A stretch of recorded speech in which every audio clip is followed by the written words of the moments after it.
మార్గశిర నెలలో వచ్చే అన్ని గురువారాలలో ఉదయమునే నిద్రలేచి ఇళ్ళు శుభ్రం చేసి తలస్నానం చేయవలెను. తలంటు కుంకుడు శాంపుతో చేయరాదు. ప్రత్యేకించి పూజ ముగిసే వరకు నూనె రాసుకొనుట, దువ్వుకోనుట చేయరాదు. చక్కగా అలంకరించబడిన లక్ష్మీ అమ్మవారి యొక్క చిత్రపటమును లేదా చిన్న విగ్రహంను పూజకు సిద్ధం చేసుకోవలెను.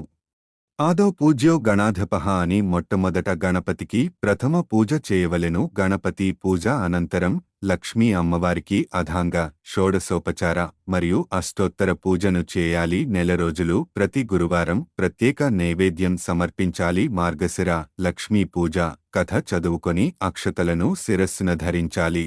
లక్ష్మీ పూజ మార్గశిర నెలలో అన్ని గురువారం చేస్తారు. కేవలం 4 గురువారాలు మాత్రమే మార్గశిర మాసంలో ఉంటాయి. కానీ ఈ లక్ష్మీ పూజ పుష్య మాసంలో వచ్చే మొదటి గురువారం నాడు కూడా పూజ చేయాలి.